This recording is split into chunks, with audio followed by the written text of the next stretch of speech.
Representative Edgar R. Erice to avail of the privilege hour.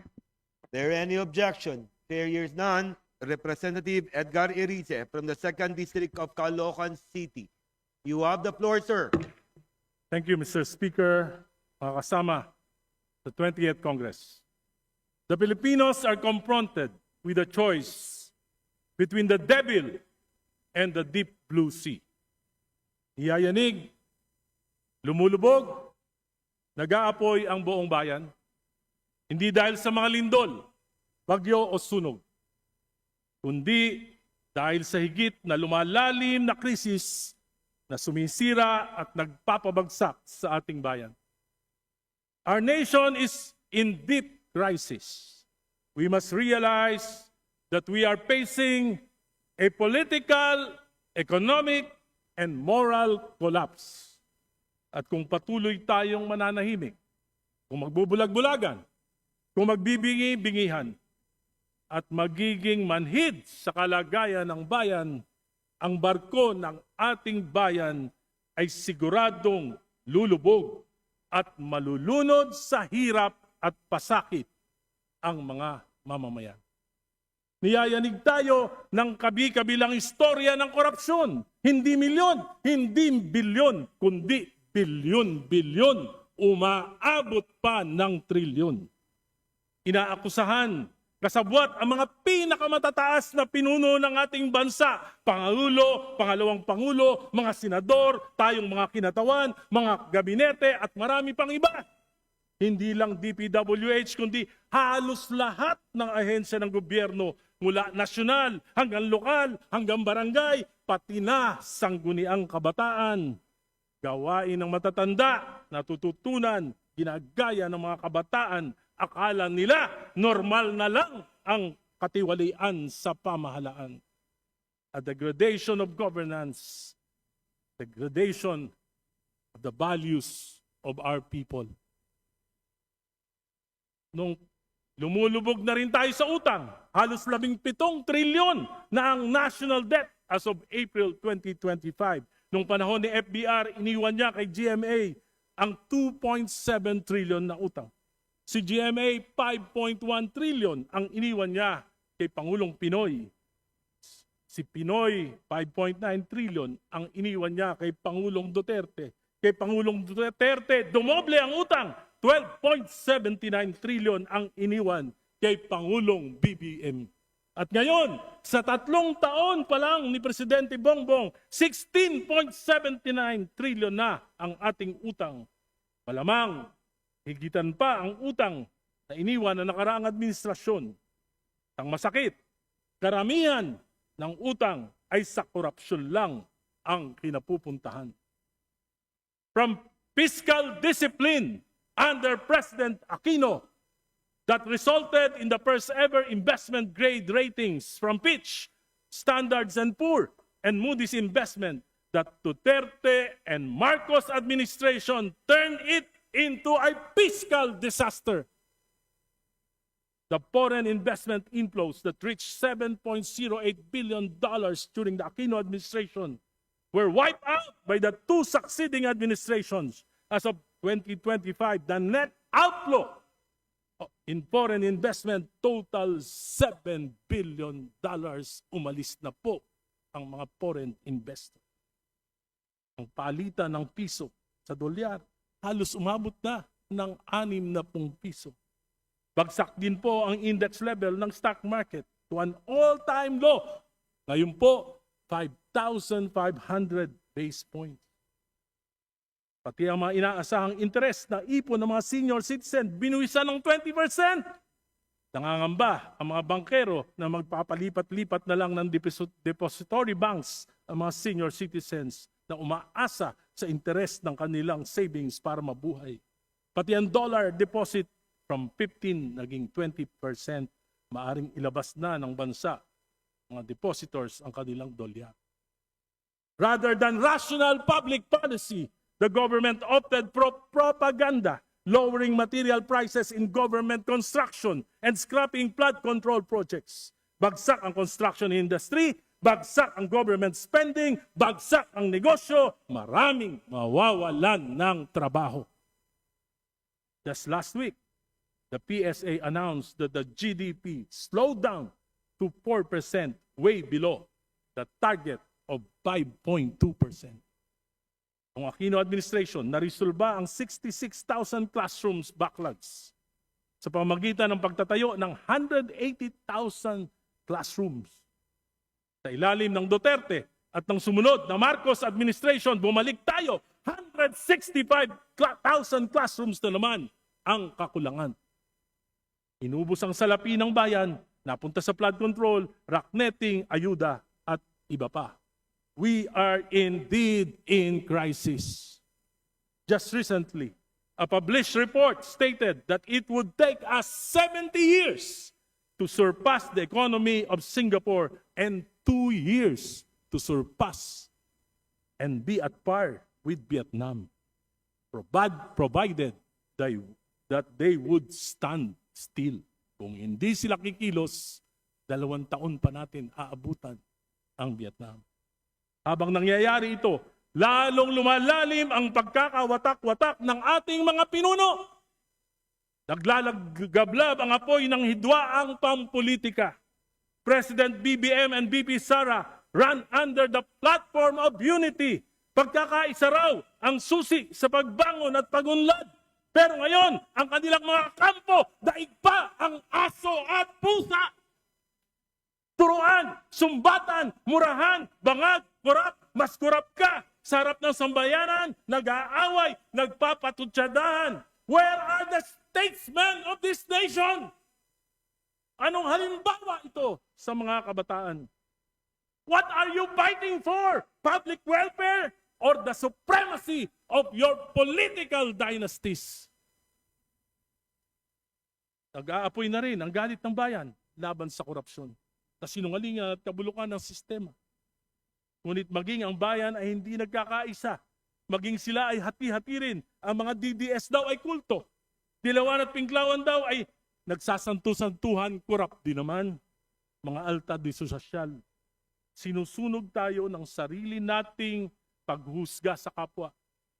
Wala na ba talaga tayong maaring pagkaisahan?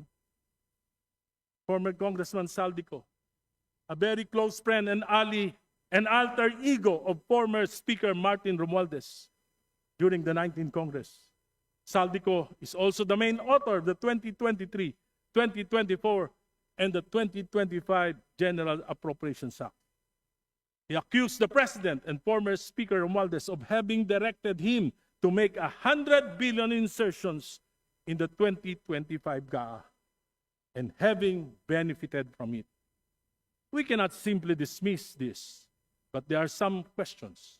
Like, for example, he did not include the participation of his co-authors, Senator Chis Escudero and Senate Finance Chief Grace Poe. Kalokohan naman na nakapag-insert ng 100 billion na hindi nila alam, subalit pinirmahan nila ito. Marami pang katanungan sa mga piecemeal na paglalantad na ito. But we cannot ignore his revelations. What complicates the revelation of Kong Saldico ay kasabay ng malalaking rally ngayon sa EDSA at sa Luneto. Ano po ba ang tunay na motibo? Paglalahad ng katotohanan o pagpapabagsak ng gobyerno ni Pangulong BBM? Truth must come out, but the motive should not be extra constitutional manipulation to remove a sitting president and go beyond constitutional limitations. Saldico, you are a direct participant in these budget manipulations. In fact, I find it hard to believe that you have not benefited from it.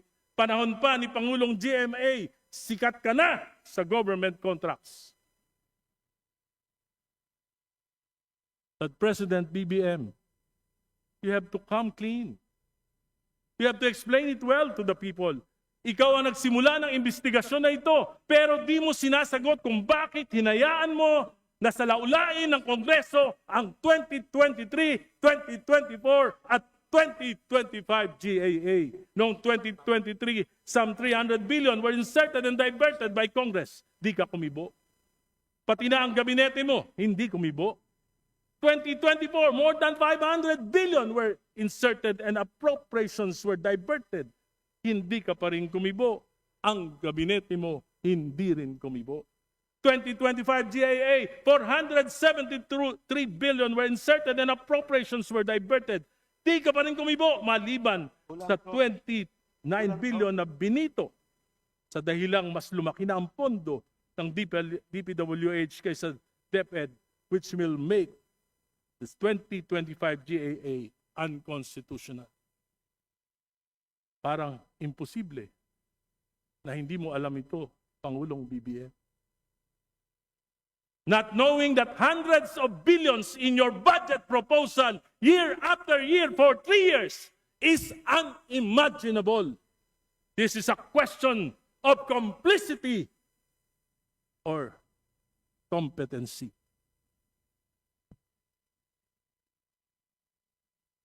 Paano na, bayan ko? Ano ang magagawa natin para di tuluyang lumubog ang bayang ito? Huwag tayong padala sa mga maling panawagan na lalong magdudulot ng paghihirap sa ating bayan. Military o junta, ito'y lalong magdudulot ng kaguluhan. Ang kinabukasan ay walang katiyakan. A picturesque of highly unstable government will be a banana republic. BBM resign, papalit si BP Sara, at higit na magkakawatak-watak ang mga Pilipino, maghihigantihan, at wala rin namang mababago sa sistema. Bakit? Yung mga magnanakaw sa gobyerno, babalimbing lang yan. Yung mga political dynasties, babalimbing lang yan. I appeal to the sense of patriotism of everyone. Let us save this country first. No matter how flawed the 1987 Constitution is, we must rely on it to save our democratic life. To save our sinking ship, our leaders must learn to think beyond themselves. PBBM, BP Sara, mga senador, mga kapwa ko kinatawan, higit nyo bang mahal ang inyong kapangyarihan kaysa sa ating bayan? Tanggapin natin, we are in deep crisis and we are the bigger part of the problem. Hindi sapat ang pagpapakulong ng ilan, hindi sapat ang pagpapalit ng pamunuan. What we need is a change of the system within the framework of the 1987 Constitution. Nagkasala ang Pangulo, pangalawang Pangulo, there is this impeachment process, no shortcuts. Habang ginagawa ito,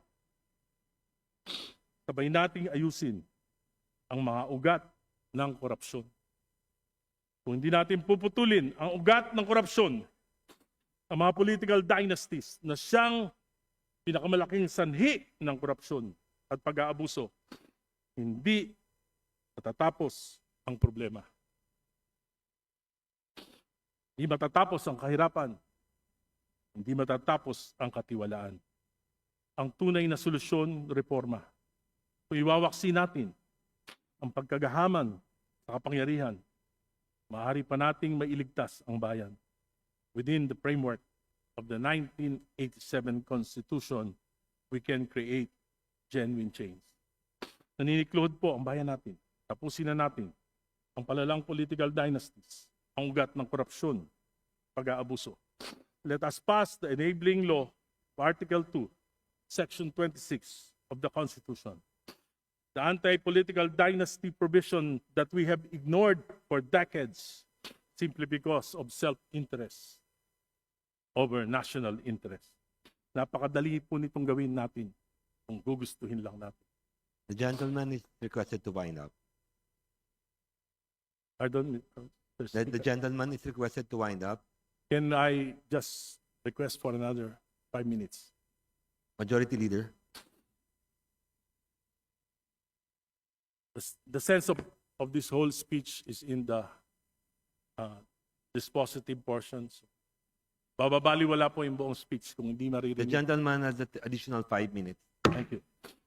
Kapag ang kapangyarihan ay umiikot lamang sa ilang pamilya, Hindi totoo ang demokrasya. Ito ay ilusyon lamang. Power and wealth are recycled, not redistributed. Positions are inherited, not earned. Mag-aama, mag-aasawa, magkakapatid, palitan sa pwesto. Sa buwatan, walang check and balance sino ang mag-iimbestiga sa kapamilya. Ang halalan ngayon na hindi na tunggalian ng plataforma, tunggalian ng apelido. Pagagaling ng kabataan, wala nang tsansa.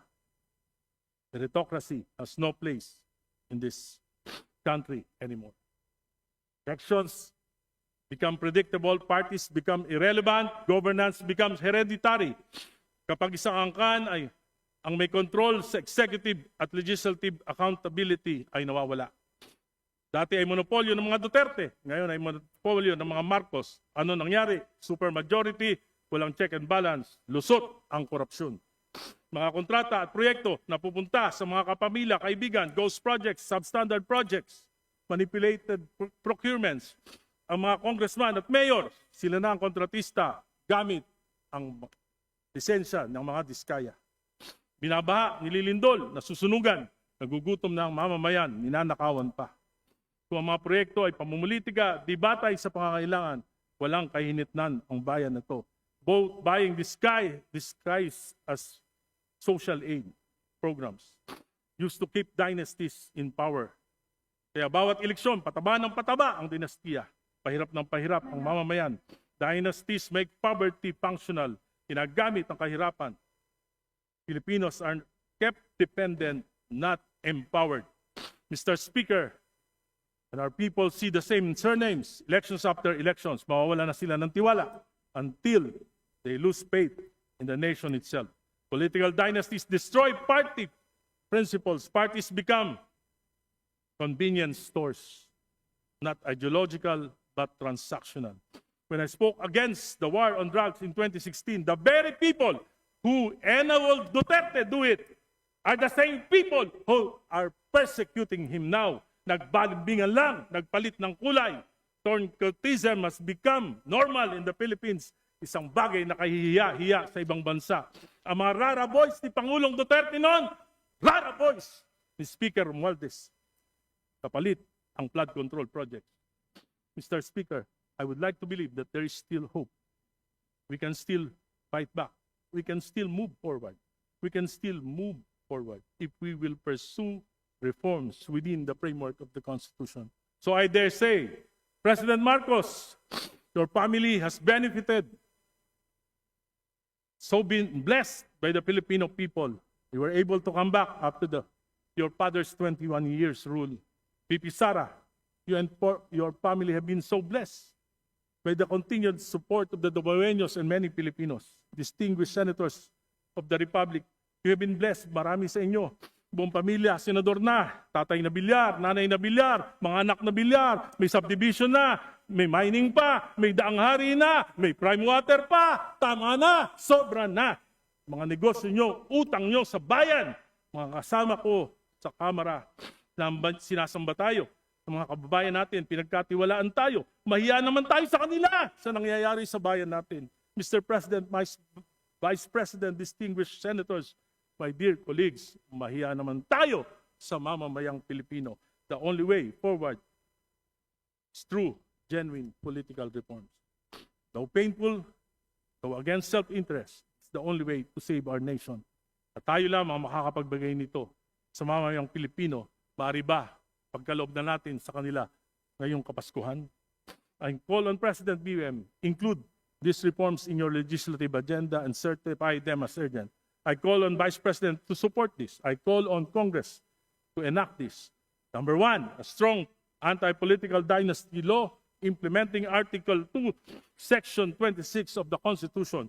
Bawasan ang taba, bawasan ang kasopangan, lugmok na ang bayan. Number two, an anti-turncoatism law to build real and principled political parties.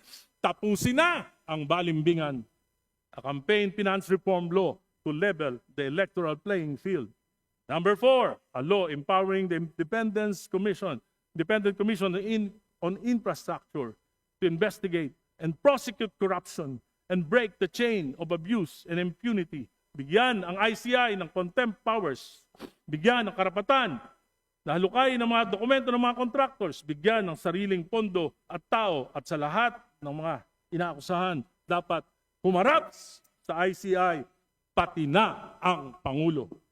President BBM, you have established the ICI, but it is obvious that its powers cannot withstand the influence and manipulations of your closest allies and relatives who have benefited from the corruption in government infrastructure. The ICI must not be the instrument of Malacanang, but the spear and shield of the people against the corrupt. Madaling gawin ito. Gugustuhin natin dito sa Kongreso. Mga kababayan, magkaisa na tayo sa kabila ng ating pagkakaiba-iba. Pari nating pagkaisahan ang tunay na reforma para sa bayan. Hindi tayo lalaya kung pamahalaan ay minamana. Hindi tayo unlad kung ilan lang ang nakikinabang. Walang demokrasya kung hindi pantay ang laban sa halalan. Kung gusto nating wasakin ang katiwalian, wasakin natin ang mga political dynasties. Palayain natin ang ating bayan mula sa mga apelidong ayaw bumitaw sa kapangyarihan. Kaya kung hindi ipapasa ang mga batas na ito sa 2028, isumpa nyo, bayan ko, yung mga pare-parehong apelido. Hintayin natin ang 2028 elections. Pumili tayo ng tama. Pasensya na po. Hindi ako naglilinis-linisan at hindi ako nagbabanal-banalan. Sa 50 taon ng paglilingkod ko, kalaban ko 4 na dinastiya sa aking lungsod. I am battle-scarred. Maraming beses ko na pong kompromiso ang aking prinsipyo para makasurvive sa politika.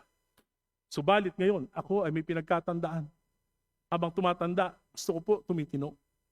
Wala na akong ambisyong politikal. Nais ko na lamang sa pagharap ko sa Panginoon ko.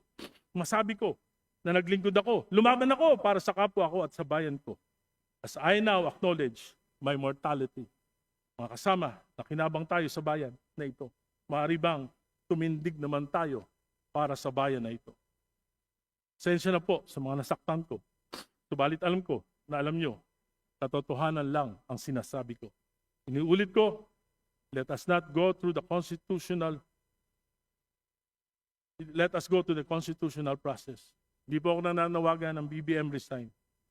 Kung gusto po natin panagutin ng Pangulo, may impeachment. Kung gusto po natin panagutin at ipakulong mga magnanakaw, huwag nating madaliin, bantayan natin ang paggulong ng hustisya. Anumang kaguluhan ay lalong magpapahirap sa mamamayan na walang kalaban-laban. Mr. President, you owe it the people.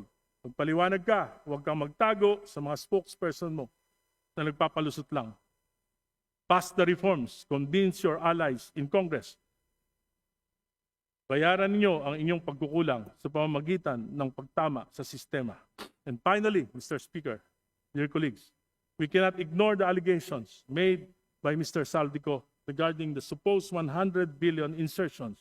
Madali namang malaman ang katotohanan. Therefore, I respectfully move that we call the Secretary of the Department of Budget and Management, the Secretary of Finance, and the NEDA Secretary to a question hour here in Congress as soon as possible.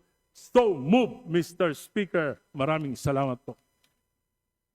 Thank you very much, Ms. Honorable Erice, Majority Leader. Mr. Speaker, I move to refer the speech. Speaker, The Honorable D.S. Garin is recognized. Mr. Speaker, if the Honorable Erice is willing to yield to some questions. Mr. Speaker, Majority Leader. I move to extend the privilege hour to allow the interpellation of our Representative Garin and to also for other members of our House who have expressed interest in availing of the privilege hour, Mr. Speaker. There an objection?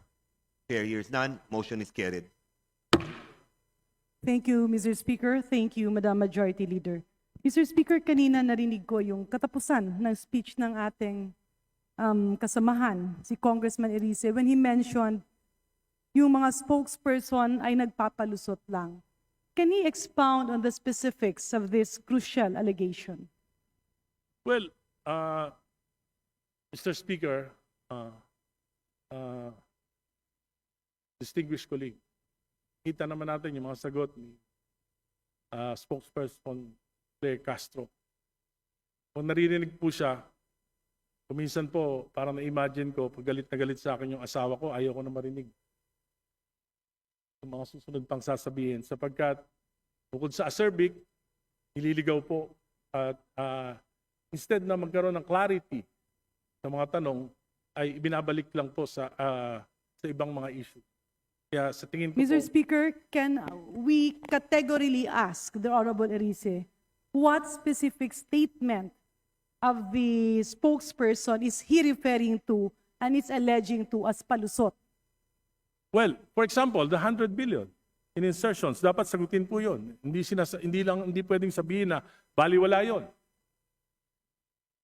Yung 100 billion insertions, dapat po sagutin. Kasi po nakita ko yung listahan nun. For example, doon sa 100 billion in insertions, merong 1 billion for Philippine Coconut Authority. Na yung sa listahan ni Congressman Saldico. Wala namang problema doon. Kung nagbago ang isip ng Pangulo at kailangan niya maglagay sa Philippine Coconut Authority, wala namang masama doon. Kung basta hindi ghost project. Kung tayo na nga sa Kongreso, nakakapag-palit tayo nakakapag-insert tayo, nakakapag-divert tayo, yung Pangulo pa kaya, budget niya yun, yung hindi pwede magpalit? In other words, Mr. Speaker, distinguished colleagues, ang sinasabi po ba ng ating kagalang-galang na kongresista ay yung mga ipinapasok na line item during the bicameral conference committee or the Committee on Appropriations of both houses are recommendations from the President? Yes. Mr. And Speaker, he can change his mind anytime. may you reiterate? Pasensya na po, medyo hindi po klaro yung last statement. You can check the? Yes, for example, as I have said earlier, Mr. Speaker, kung nagbago ang isip, because ang budget po ginagawa natin ng Executive Department January pa lang. So, bago po dumating sa atin yan, 8 months, 9 months, bago po yung approval, almost 9 months na. Maraming mga exigency ang serbisyo na pwedeng magbago ang isip ng Pangulo, na pwedeng siya mismo ang magrekomenda ng pagbabago ng budget. And Ang wala ibig pong masama sabihin- dyan. At for example nga, binibigyan ko na kayo ng specific example, at madaling malaman yan kung Pangulo nga o hindi ang nagpabago niyan. Patawag lang natin yung administrator ng Philippine Coconut Authority, tanong natin saan galing yung 1 billion na insertion. Hindi po ba Malalaman natin ang nararapat? katotohanan. Hindi po ba nararapat, Mr. Speaker, distinguished colleagues, na ang dapat nating tanungin ay ang miyembro ng Bicameral Conference Committee dahil ito naman ang naging proponent doon sa mga alleged insertions. Ang sa akin lang, Mr. Speaker, distinguished colleagues, is orient me, my distinguished colleague, Honorable Erice, paano po ba ang nagiging sistema ng budget process? Kasi sa pagkakaintindi ko, ang budget call starts during the month of March, where all cabinets present, defend their budget. It reaches the cabinet sometime in April, and after that, it goes through the series of vetting, after which it is transmitted to the House, both houses, Congress and Senate, for deliberation after the State of the Nation address. Pagkatapos po doon ay nagiging GAB, nagiging GAA, pero doon po merong prosesong first reading, second reading, third reading, bicameral conference committee meetings, at nagkakaroon na nga ng pinal na bersyon kung saan pinipirmahan ito ng presidente bilang pagsang-ayon doon sa ginawa na ng both houses after deliberation. Tanong, Mr. Speaker, nagbago po ba ang prosesong ito? At kailan po ito nagbago? Noong 19 Congress po, Mr. Speaker, nagbago po dahil napaka-super majority ang ating Kongreso Alin po at ang napakamalakas specific? po. Nung nakaraan po, wala po ako, nandun po kayo. Nung nakaraang 19 Congress, naroon po, Mr. Speaker, si Congresswoman Garin. Ako po, wala nung 19 Congress. Pero alam po natin na napakalakas po ng Committee on Appropriations Chairman noon na si Congressman Saldico. Palagay ko po, hindi ganon, hindi mangyayari ito sa ating national budget. So ang naging problema, Mr. Speaker, ay ang naging kinatawan or head ng Committee on Appropriations. Pero hindi na bago ang proseso ng pag-approve ng budget. Is that what I'm getting? Well, may mga pagbabago po dahil Alin meron po ang maging- specific na pagbabago, Mr. Speaker, For sa example po budget yung process? sa aking pagkakalam, yung small committee, hindi na po nalalaman ng mga miyembro ng kinatawan yung mismong inaaprobahan at pinapasa sa Senado. So Pangalawa dito sa mga pagbabago, meron pa po. sa dito Bukod sa po doon- pagbabago, Honorable Erice, nakasaad ba dito na yung presidente ay nagbibigay ng proposal during the Bicameral Conference Committee meeting? Hindi po natin alam yan. Sila lang po nakakaalam. And this is precisely my kaya nga po point. nagtatago na sila lahat. This is Lahat sila, wala na precisely rin my alam. point, Mr. Speaker, distinguished colleagues. Managot ang dapat managot. Kung That's- sino man ang lumait at nanggulo ng proseso ay dapat managot. But we can't muddle the issue by finger pointing and saying na ito si Juan, ito si Maria, ito si ganito ang nagpasok. Mas lalong nagiging magulo ang sistema. Ang katotohanan, Mr. Speaker, with due respect, Honorable Arice, merong proseso, merong sistema, nagkataon lang na malamang may umabuso. At yung pag-abuso na yon ay hindi mo pwedeng ituro sa kahit sino na walang preba. If we want to reform the system, let us reform the system through a transparent budget process. Huwag yung turo dito, turo doon kasi gulong-gulo na ang Pilipinas. Gulong-gulo na ang mga tao. Let's base our comments, our Mr. statements on facts. Kaya balikan natin.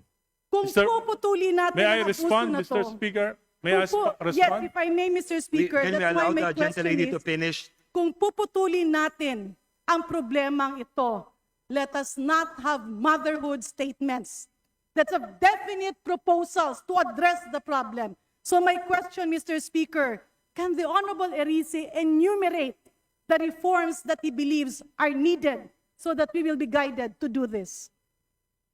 Mr. Speaker, maliwanag po ang sinabi ko kung napakinggan niya. Sino po ang unang may responsibilidad? Ang Pangulo. 2023, GAA, sinalaula ng Kongreso.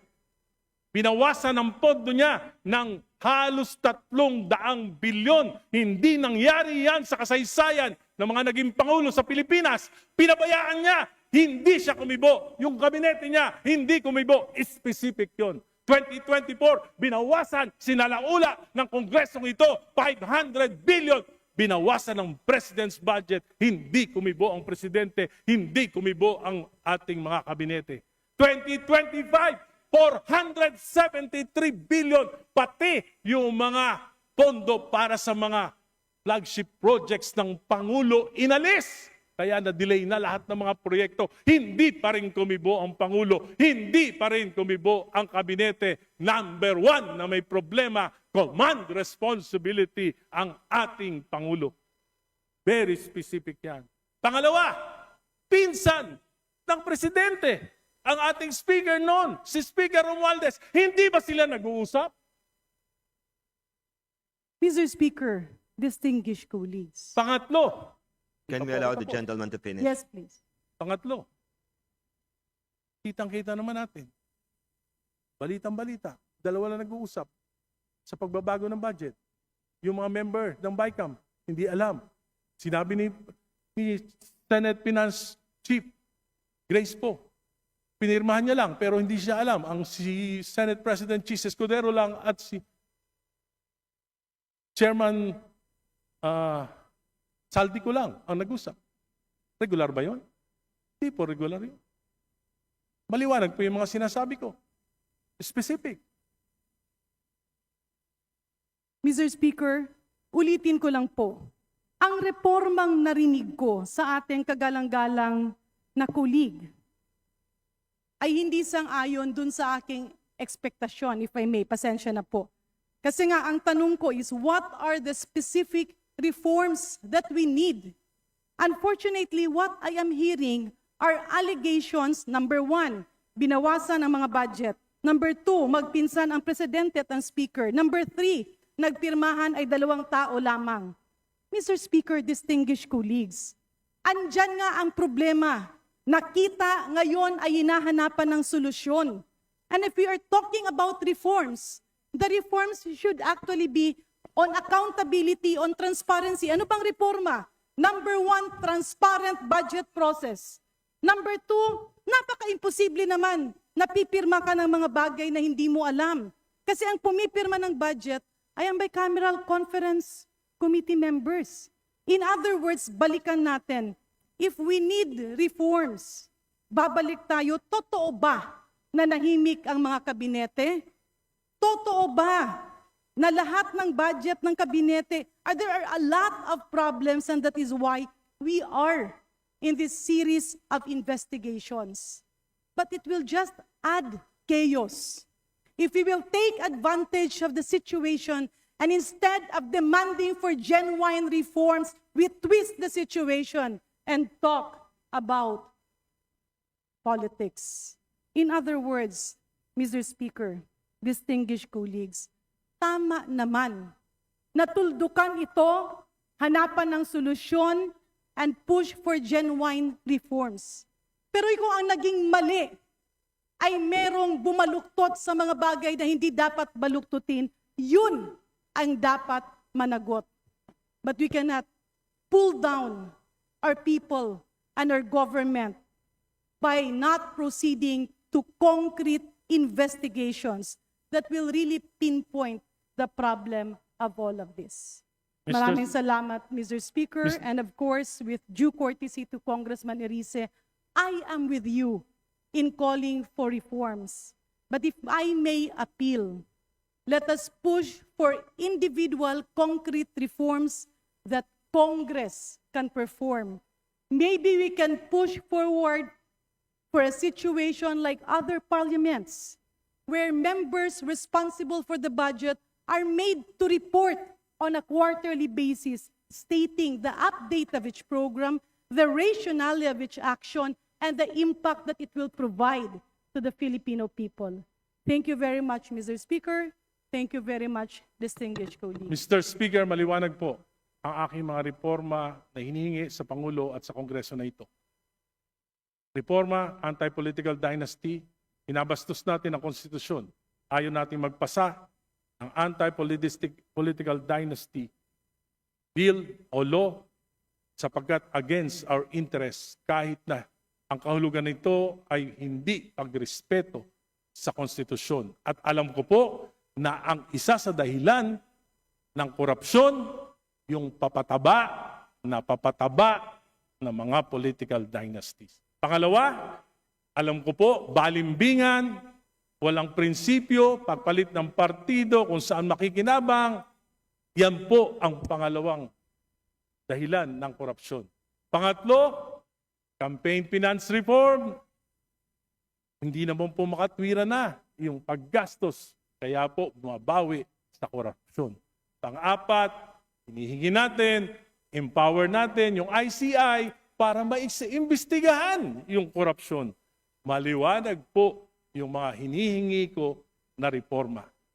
Kung sincere ang gobyerno, gagawin nila ito. Pero kung gusto business as usual, baka sakaling makalimutan ng tao, hindi gagalaw ang gobyerno. At ang hinihingi ko po, hindi extra-constitutional. Hindi ko pinagre-resign si BBM. Ang sinasabi ko po, within the framework of the Constitution, we should initiate reform. Para naman sa bayan, wag naman para sa sarili na lamang. Salamat po. Majority Leader. Mr. Speaker, there being no other interpretation,